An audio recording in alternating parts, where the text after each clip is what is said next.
सभी साथियों को प्रेम भरी नमस्कार। सत श्री अकाल प्यारे साथियों। जैसा कि हमारा स्वाध्याय चल रहा है परमहंस योगानंद जी की आत्मकथा का योगी कथामृत, तो आज हम पहुंचे हैं उसके 22वें अध्याय में, जिसका शीर्षक है पत्थर की मूर्त का तेल। तो इसमें हम जानेंगे साथियों कि किस तरह से एक नास्तिक व्यक्ति का आध्यात्मिक परिवर्तन होता है। सिर्फ आध्यात्मिक परिवर्तन ही नहीं, बल्कि वो आध्यात्मिकता की उच्च अवस्था तक भी पहुंच जाते हैं, एक संत बन जाते हैं। तो आइए शुरुआत करें। यहाँ पर हम देखेंगे कि परमहंस योगानंद जी जो हैं वो अपनी बड़ी सबसे बड़ी बहन उनकी हैं जो रमा जी। उनका घर है कोलकाता के गिरीश विद्या रतन लेन में। वहां पर उनको मिलने जाते हैं। जब मिलने जाते हैं तो उनकी बहन उनको देखकर रोने लग जाती है और साथ ही वो कहती है कि एक हिंदू पतिव्रता पत्नी होने के नाते अपने पति की मैं कोई शिकायत नहीं करना चाहती, लेकिन फिर भी मेरी ये दिली इच्छा है कि उनके कट्टर भौतिकवादी सोच में परिवर्तन हो। क्योंकि उनके जो पति थे वो उनके पूजा घर में लगी हुई जो संतों महात्माओं की तस्वीरें थी उनका हमेशा मजाक उड़ाते रहते थे। तो वो अपने भाई से कह रही हैं कि मेरे प्यारे भाई, मुझे पूरा यकीन है कि तुम उनको सुधारने के लिए मेरी सहायता जरूर करोगे। क्या तुम ये काम करोगे? तो परमात्मा योगानंद जी कहते हैं, मेरी प्यारी बहन, मुझसे जो कुछ भी हो सका मैं वो सब कुछ जरूर करूंगा। और फिर वो कहते हैं कि रमा और मैं परमात्मा से मार्गदर्शन लेने के लिए थोड़ी देर के लिए मौन प्रार्थना में बैठ जाते हैं। वो यहाँ पर बताते हैं कि 1 साल पहले रमा बहन ने मुझसे क्रिया योग की दीक्षा ली थी और वो इसमें अच्छी उन्नति भी कर रही थी। अचानक से योगानंद जी कहते हैं कि मेरे मन में ये प्रेरणा उठती है और मैं अपनी बहन से कहता हूँ कि कल मैं दक्षिणेश्वर के काली मंदिर जा रहा हूँ। तुम और तुम्हारे पति देव भी मेरे साथ चलने के लिए तैयार हो जाना। वो कह रहे हैं कि मुझे इस तरह से लग रहा था कि उस पवित्र स्थान की स्पंदनशील तरंगों में जगन माता उनके दिल के सांस की तारों को जरूर छेड़ेगी। लेकिन साथ ही उन्होंने अपनी बहन को कहा कि उनको पता नहीं चलना चाहिए कि हमारा वहां पर ले जाने का मकसद क्या है उनको। तो उनके जो बहन है वो कहते हैं कि वो सहमत हो गई। और अगले दिन सुबह ही वो कहते हैं रमा और उसके पति को जाने के लिए जैसे ही मैंने त्यार बर त्यार देखा तो वो एकदम से खुश हो गया। और फिर वो कहते हैं हमारा जो टांगा है वो दक्षिणेश्वर की तरफ जाने वाली सड़क के ऊपर दौड़ने लग पड़ा। और मेरे जो जीजा जी से जिनका नाम था सतीश चंद्र बोस, वो गुरुओं की शक्तियों का मजाक उड़ाकर बहुत खुशी महसूस कर रहे थे। और उन्होंने देखा कि उनकी बहन जो रमा थी वो चुपचाप रोई जा रही थी।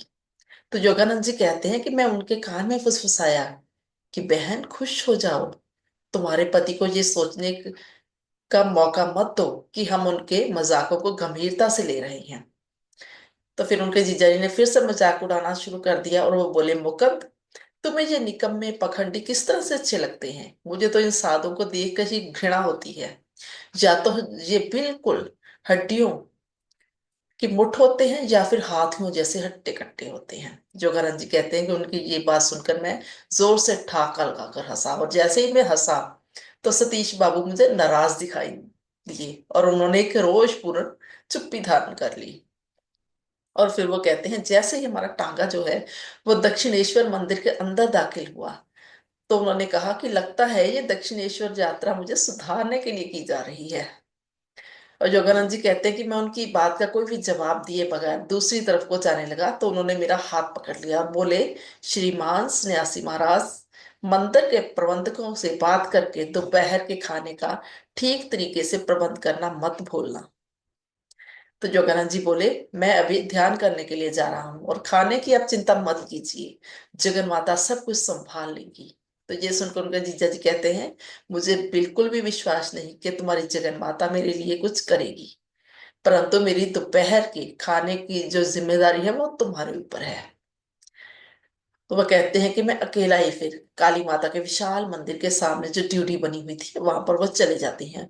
और एक जो थमला होता है उसके नीचे छांव देखकर जहां पर उनको लगता है कि धूप ज्यादा नहीं आएगी वहां पर वो पद्म आसन लगाकर बैठ जाते हैं। वो कहते हैं अभी सुबह के 7 ही बजे थे लेकिन धूप अभी से बहुत तेज होने लगी थी क्योंकि गर्मियों के दिन थे। अब हम मंदिर के बारे में जानकारी दे रहे हैं कि इसी मंदिर में यही मूर्ति महान संत श्री रामकृष्ण परमहंस की इष्ट देवता की थी। और उनकी व्याकुलता पूर्ण पुकार सुनकर ये मूर्ति अक्सर ही जीवंत रूप धारण करके उनसे बातें किया करती थी। तो योगानंद जी कह रहे हैं कि मैंने भी मौन प्रार्थना वहां पर शुरू कर दी कि हे पत्थर की मौन माता, अपने प्यारे भक्त राम कृष्ण परमहंस की पुकार सुनकर तुम जीवंत हो उठती थी, तो अपने इस पुत्र का भी लाभ क्यों नहीं सुनती। वो कहते हैं कि 5 घंटे में ध्यान करता रहा, लेकिन देवी माता की तरफ से कोई उत्तर नहीं आया, तो मेरा मन थोड़ा सा निराशा से भर गया। आगे वो कहते हैं कि कभी कभी प्रार्थना करने के लिए देरी होने के लिए परमात्मा जो है वो इम्तिहान भी लेता है, लेकिन आखिर को उस जिद्दी बच्चे के आगे उसके इष्ट देवता को दर्शन जरूर देने पड़ते हैं। वो कहते हैं एक ईसाई श्रद्धालु को वो ईसा मसीह के रूप में, और एक हिंदू श्रद्धालु को भगवान कृष्ण के रूप में या माँ काली के रूप में। और अगर उसकी भक्ति जो है वह निराकार स्वरूप की तरफ मुड़ गई हो, तो फैल रही अलौकिक रोशनी के रूप में उसको भगवान के दर्शन होते हैं। वो कहते हैं मैंने अनिच्छा पूर्वक, मेरी इच्छा हो नहीं रही थी, लेकिन मैंने आंखें खोली, तो पुजारी जो था वो उन्होंने देखा कि नियमों के मुताबिक दोपहर के समय मंदिर के दरवाजे बंद करके ताला लगा रहा था। वो कहते हैं कि मैं ड्यूटी के उस एकांत जगह से उठकर मंदिर के आंगन में आ गया, और उस मंदिर का जो पत्थर का फर्श था दोपहर की धूप के कारण अंगारों की तरह वो तप रहा था। वो कहते हैं मेरे नंगे पाँव के जो तलवे थे वो धूप की वजह से झुलसने लग पड़े। वो कहते हैं कि मैंने दिल में जगन माता से रोषपूर्ण भाषा में कहा कि हे जगन माता, तुमने मुझे दर्शन तो दिए नहीं, अब तुम मंदिर में बंद दरवाजों के पीछे छुप गई हो।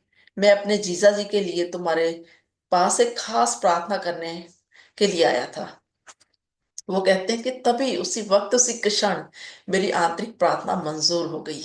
सबसे पहले तो मेरी पीठ और पांव के जो तलवे थे उनके नीचे एक आनंदमयी ठंडी झरनाहट मुझे महसूस हुई, और मेरा पूरा दर्द दूर हो गया। उसके बाद वो कहते हैं मैंने अचंभित होकर देखा कि मंदिर का आकार अत्यंत विशाल हो गया था। इसके विशाल दरवाजे धीरे धीरे खुल गए और माँ काली की पत्थर की मूर्त दिखाई देने लगी। फिर धीरे धीरे वो पत्थर की मूर्त ने जीवंत रूप धारण कर लिया, और उसने आशीर्वाद मुद्रा में मेरी तरफ मुस्कुराते हुए देखा और सर हिलाया। फिर वो कहते हैं कि मैं अवर्णनीय आनंद के साथ रोमांचित हो गया। फिर जैसे किसी रहस्यमय पिचकारी ने मेरे फेफड़ों से श्वास बाहर खींच लिया, वैसा मुझे महसूस हुआ। तो मेरा शरीर जो था वो एकदम से स्थिर हो गया। वो यहाँ पर बताते हैं कि शरीर स्थिर तो था, लेकिन वो जड़ नहीं था। उसके बाद वो कहते हैं मेरी चेतना का आनंदात्मिक विस्तार हो गया, और मैं बाएं तरफ जो गंगा नदी थी उसके कई मील तक स्पष्ट देख सकता था। उसी तरह मंदिर के बाहर दक्षिणेश्वर का पूरा अहाता आंगन मुझे स्पष्ट दिखाई दे रहा था, और पूरे भवन की जो दीवारें थी वो पारदर्शी होकर झिलमिलाने लगी थी, और उनमें से मुझे दूर दूर तक इधर उधर जो लोग चल रहे थे वो साफ दिखाई दे रहे थे। फिर वो कहते हैं कि मैं बेशक श्वास रहित हालत में था, और मेरा शरीर एक अलौकिक शांत अवस्था में था, और फिर भी मैं हाथ पैर हिला सकता था। कई मिनटों तक वो कहते हैं मैंने आंखें खोलकर देखा फिर बंद कर कर देखा, लेकिन दोनों ही हालत में मुझे दक्षिणेश्वर का ये विशाल नजारा उसी तरह से स्पष्ट दिखाई दे रहा था, खुली आंखों से भी और बंद आंखों से भी। फिर वो कहते हैं एक्सरे की तरह जो आध्यात्मिक नजर होती है वो भी सारे पदार्थों के आर पार गुजर जाती है। फिर आगे वो बता रहे हैं कि तीसरी आंख हर जगह केंद्रित होती है और किसी घेरे में वो नहीं आ सकती। उस आंगन के धूप में खड़े खड़े वो कहते हैं मैंने दूसरी बार ये महसूस किया कि जब मनुष्य परमात्मा से भटका पुत्र और बुलबुले जैसे स्वप्नमय भौतिक संसार में उलझा नहीं रहता, तो उसको फिर दूसरी बार अपने अंदर की अनंत साम्राज्य की प्राप्ति होती है। आगे वो कहते हैं अगर दुनियादारी के झमेलों कि शिकंजे में जकड़े दुखी इंसान ने पलायन जरूर ही करना है, तो इस सर्वव्यापिकता में पलायन करने से अच्छा और कुछ नहीं हो सकता। फिर आगे वो कहते हैं, दक्षिणेश्वर के इस पवित्र तजर्बे के मौके सिर्फ मंदिर और माँ काली के रूपों ने ही असाधारण बड़ा आकार धारण किया हुआ था। बाकी सारे के सारे जो आकार थे वो साधारण रूप में ही दिखाई दे रहे थे। इतना जरूर था, वो कहते हैं, वो सभी सफेद, नीले और इंद्रधनुषी रंगों के हल्के पीले प्रकाश में रंगे हुए लग रहे थे। साथ ही वो बताते हैं, मेरा जो शरीर था वो आकाश तत्व का बना हुआ प्रतीत हो रहा था, जैसे वो किसी भी वक्त हवा में उड़ने के लिए तैयार था।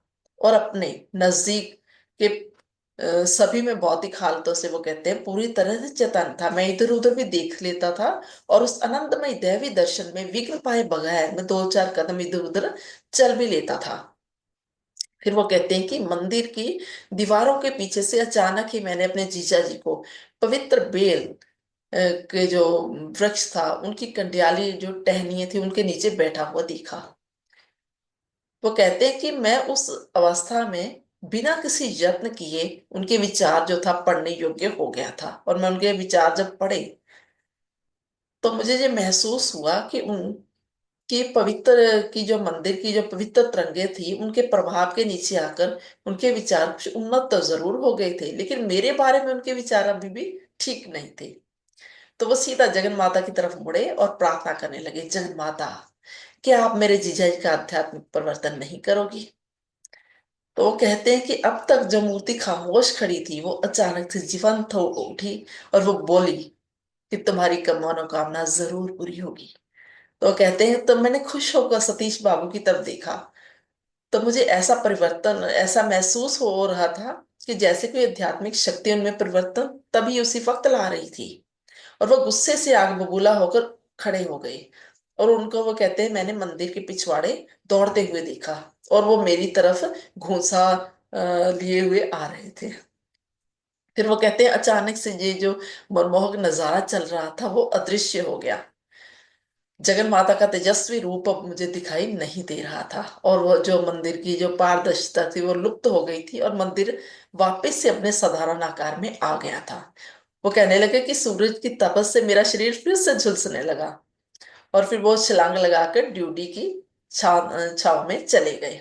वो कहते हैं, सतीश बाबू भी गुस्से से मेरे पीछे पीछे वहीं आ गए। तो मैंने अपनी घड़ी देखी तो 1 बज चुका था दोपहर का। और वो अलौकिक दर्शन जो था करीबन 1 घंटे तक चलता रहा था। अब उनके जीजा जी पहुंच चुके हैं उनके पास और वो चिल्लाते हैं, ओ मूर्ख, घंटों के घंटे बीत गए और तुम चौकड़ी लगाकर आंखें चढ़ाकर यहाँ पर बैठे रहे। मैंने कई बार आकर तुम्हें देखा और चला गया, कहाँ है मेरा खाना? अब तो मंदिर भी बंद हो गया है और तुमने मंदिर के प्रबंधकों से इस बारे में कुछ कहा भी नहीं। तो अब हमारे खाने का जो प्रबंध है वो करने के लिए बहुत देर हो चुकी है। तो योगानंद जी कहते हैं कि मुझे तो जगन माता के दिव्य दर्शन की जो खुमारी थी वो अभी तक चढ़ी हुई थी। तो वो कहते हैं कि मैं खुशी से चिल्लाया, जगन माता हमें रोटी खिलाएगी। तो ये सुनकर सतीश बाबू को और ज्यादा गुस्सा आ गया। वो बोले, मैं भी देखना चाहता हूँ किस तरह तुम्हारी जगन माता पहले से बंदोबस्त किए बगैर हमें खाना खिलाएगी। और जैसे ही उन्होंने ये बात कही, चिल्लाना बंद किया, तभी से वो कहते हैं कि मंदिर का एक पुजारी वो जो था वो आंगन में से आकर हमारे पास खड़ा हो गया और वो बोला, पुत्र, जब तुम शांत से ध्यान कर रहे थे तो मैंने देखा तुम्हारे नूरानी चेहरे के ऊपर अनोखा तेज चमक रहा था। जब मैंने तुम्हें सुबह सुबह यहाँ पर आते हुए देखा था तब से ही मेरे मन में ये इच्छा हो रही थी कि मैं आप लोगों के लिए अलग से खाने का प्रबंध करूं। जो लोग दोपहर के खाने के लिए पहले विनती नहीं करते तो नियमों के मुताबिक उनको हम खाना नहीं परोसते, लेकिन तुम्हें इस नियम से हमने छूट दे दी। तो योगानंद जी कहते हैं कि मैंने उनका धन्यवाद किया और मैंने सीधा फिर सतीश बाबू अपने जीजा जी की आंखों में आंखें डालकर देखा तो उनकी आंखों में मुझे पश्चाताप दिखाई पड़ा और उन्होंने भावुक होते हुए अपनी आंखें नीचे झुका ली। वो कहते हैं, तो हमारे सामने फिर स्वादिष्ट खाना परोसा गया जिसमें बेमौसमी आम भी शामिल थे। तो वो कहते हैं कि मैंने देखा कि मेरे जीजा जी सतीश बाबू की जैसे भूख ही मर गई थी। वो बड़े हैरान परेशान सोचों के गहरे समुद्र में उस वक्त गोते लगा रहे थे। आगे वो कहते हैं कि हम फिर कोलकाता वापस आ गए। और कोलकाता वापस आते आते मैंने ये देखा कि सतीश बाबू बड़े जांचना भरे कोमल भाव से मुझे बार बार निहार रहे थे। जब से पुजारी सतीश बाबू की चुनौती का जवाब में हमें खाना खाने के लिए सद्दा देने के लिए आया था, उस वक्त के बाद से उन्होंने एक शब्द भी अपने मुंह से नहीं निकाला था। तो अगले दिन वो कहते हैं, दोपहर के बाद मैं अपनी बहन को मिलने फिर से उनके घर गया। तो मेरी बहन ने बड़े ही प्यार से मेरा स्वागत किया और साथ ही उन्होंने रोते हुए बताया कि प्यारे भाई, चमत्कार हो गया। कल शाम को मेरे पति मेरे सामने खुलकर रोई और बोले, प्यारी देवी, मेरा सुधार करने के लिए तुम्हारे भाई की योजना ने मेरी कायाकल्प कर दी। और इस योजना से मुझे, जो मैं बयान भी नहीं कर सकता, इतना आनंद मिल रहा है। आज तक मैंने जो भी तुम्हारे साथ कोई भी ऐसा बर्ताव किया है जो मुझे नहीं करना चाहिए था, उसके लिए मैं पश्चाताप करूंगा। और आज से वो बोले कि हमारे आलीशान सोने वाला जो कमरा है वो हम सिर्फ प्रयोग करेंगे पूजा अर्चना के लिए, और जो तुम्हारा पूजा वाला छोटा सा कमरा है उसे हम सोने के लिए प्रयोग करेंगे। और तुम्हारे भाई का जो मैं अब तक मजाक उड़ाते आया हूँ, उसके लिए मुझे गहरा अफसोस है। जो शर्मिंदगी भरा हुआ व्यवहार मैं तुम्हारे भाई के साथ करता आ रहा हूँ, उसके लिए मैं अपने आप को यह सजा दूंगा कि जब तक मैं आध्यात्मिक मार्ग के ऊपर कोई अच्छी उन्नति नहीं कर लेता, तब तक मैं मुकद्द से बात नहीं करूंगा। मैं आज से ही जगन माता की खोज में पूरे तन मन से लग जाऊंगा और एक ना एक दिन मैं जरूर जरूर उनको प्राप्त कर लूंगा। तो आगे योगानंद जी कहते हैं कि इस घटना के अनेक वर्षों के बाद 1936 में मैं दिल्ली में सतीश बाबू के घर गया। वह कहते हैं कि उनके घर ठहरने के दौरान मैंने देखा कि सतीश बाबू रात का बहुत बड़ा हिस्सा गुप्त रूप से ध्यान करते हुए बिताते थे। और उनको एक गंभीर बीमारी भी थी और वह सारा दिन अपने दफ्तरी कामकाज में लगे रहते थे। फिर वो कहते हैं कि मेरे मन में वैसे ही वहां पर बैठे बैठे ख्याल आता है कि जीजा जी का इस धरती पर अब बहुत थोड़ा वक्त रह गया। जैसे ही वो कहते हैं मेरे मन में ख्याल आया, तो उनकी बहन जो रमा है वो भी आध्यात्मिकता में उच्च स्थिति पर थी। तो उन्होंने अपने भाई के विचारों को तुरंत पढ़ लिया और वो बोले, प्यारे भाई, मैं तंदुरुस्त हूँ और मेरे पति बीमार हैं, लेकिन फिर भी तुम्हें ये जान लेना चाहिए कि हिंदू पतिव्रता पत्नी होने के नाते मैं पहले प्राण त्यागूंगी। मैं अब ज्यादा वक्त जीवित नहीं रहूंगी। तो जोगानंद जी कहते हैं, उनके इन शब्दों को सुनकर मैं एकदम सहम गया। लेकिन उनकी भविष्यवाणी के लगभग 18 महीनों बाद जब मैं अमेरिका में था, तब वो कहते हैं कि मेरी बहन की मृत्यु हो गई। और उनके जो सबसे छोटे भाई थे विष्णु, उन्होंने इस बारे में उनको चिट्ठी लिखी, पत्र लिखा, जिसमें उन्होंने लिखा कि जब रमा बहन की मृत्यु हुई तो उस वक्त वो और सतीश बाबू कोलकाता में थे। और उस दिन उन्होंने सुबह सुबह ही, रमा बहन ने अपने शादी का जोड़ा पहन लिया था। तो सतीश बाबू ने पूछा कि ये विशेष सज धज किसके लिए। तो रमान जी ने जवाब दिया, इस पृथ्वी पे आपकी सेवा करने का आज मेरा आखिरी दिन है। और उसके वो कहते हैं थोड़ी देर बाद ही उनको दिल का दौरा पड़ गया। और जैसे ही उनका लड़का डॉक्टर को बुलाने के लिए घर से बाहर निकलने लगा, तो वो रमा जी बोले, पुत्र, मुझे छोड़ के मत जाओ, जाने का कोई लाभ नहीं, क्योंकि डॉक्टर के आने से पहले ही मेरा भौर उडारी मार चुका होगा। और फिर वो कहते हैं कि 10 मिनट बाद ही रमा जी ने अपने पति के श्रद्धा से पैर पकड़ लिए और चेतन अवस्था में शरीर त्याग दिया।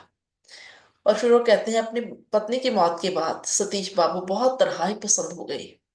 फिर आगे विष्णु जी लिखते हैं कि एक दिन वो रमा बहन की मुस्कुराते हुए की फोटो देख रहे थे और वो बोलते हैं उस फोटो को देखते हुए कि क्यों इतना मुस्कुरा रही हो। तुम समझती हो कि तुमने मुझसे पहले उडारी मारने का प्रबंध करके बड़ी चालाकी कर ली। मैं सिद्ध कर दूंगा कि तुम ज्यादा वक्त मुझसे अलग नहीं रह सकती। मैं भी बड़ी जल्दी तुम्हारे पास आ रहा हूँ। तो वो कहते हैं कि उस वक्त सतीश बाबू पूरी तरह से अपनी बीमारी से ठीक हो चुके थे और उनकी सेहत भी बिल्कुल ठीक ठाक थी। लेकिन फिर भी जब उन्होंने अपनी पत्नी की फोटो के सामने ये विचित्र शब्द कहे, तो उसके कुछ ही वक्त बाद वो बिना किसी प्रत्यक्ष कारण के अकाल चलाना कर गए, उनकी मृत्यु हो गई। तो योगानंद जी जहाँ पर बताते हैं कि इस तरह से मेरी बहन रमा और उनके पति सतीश बाबू, जिनका दक्षिणेश्वर मंदिर में एक अत्यंत साधारण सांसारिक मनुष्य से संत के रूप में अध्यात्मिक परिवर्तन हुआ था, दोनों ने ही भविष्यवाणियां करके अपने शरीरों का त्याग कर दिया। तो ये था हमारा आज का स्वाध्याय साथियों। मुझे इतने प्रेम से सुनने के लिए आप सभी की बहुत बहुत शुक्रिया। अगर आपको मेरा स्वाध्याय अच्छा लगे तो कृपया इसे अपने अन्य साथियों के साथ शेयर भी जरूर कीजिएगा। जल्द ही हम फिर मिलते हैं अगली वीडियो में।